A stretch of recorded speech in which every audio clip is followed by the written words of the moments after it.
ఇక ఈ ఆగస్టు నెలలో మనం చెప్పుకున్నటువంటి మేషరాశి వారి గురించినటువంటి ఫలితాలు మనము చూసుకున్నట్లయితే ఆగస్టు నెల శ్రావణ మాసంలో ఈ నెలలో కూడా ఈ యొక్క మేషరాశి వారికి అందరికీ కూడా మేషరాశి అంటే అశ్విని భరణి కృత్తికా పాదం వారికి అనుకూలమైనటువంటి నెలగా ఆగస్టు నెలంతా కూడా చెప్పుకోవచ్చు. అన్ని రంగాల్లోనూ వారికి కూడా ఈ నెలంతా కూడా అనుకూలంగా ఉంటుంది. ఆర్థికంగా బాగుంటుందని చెప్పుకోవచ్చు.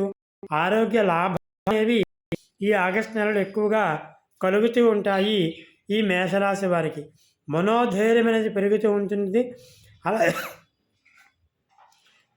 అలాగే మాతృ సౌఖ్యము, వాహన సౌఖ్యము, అలాగే వాహన సౌఖ్యం అంటే వివిధ రకాలలో నూతన వాహన కొనుగోలు చేస్తూ ఉంటారు.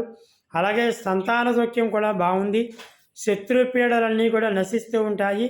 ఈ మాసాంతరంలో స్వల్పంగా ఎక్కువగా రకరకాలైనటువంటి చిన్న చిన్న గొడవలు జరిగేటటువంటి అవకాశం కనిపిస్తూ ఉంది గ్రహస్థితి యొక్క మార్పు మూలకంగా.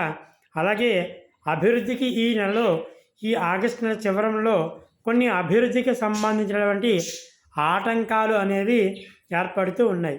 ఇక ఈ నెలలో ఈ యొక్క మేషరాశి వారు పాటించవలసినటువంటి నియమాలు ఏమిటి అంటే కనుక ఎక్కువగా అమ్మవారి యొక్క ఆరాధన, అమ్మవారి యొక్క ఉపాసన ఈ నెలంతా కూడా చేస్తూ ఉండండి.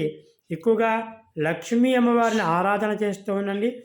ఓం శ్రీమాత్రే నమః అనేటటువంటి మంత్రాన్ని మనస్సులో ప్రతి నిత్యము కూడా పఠిస్తూ ఉండండి.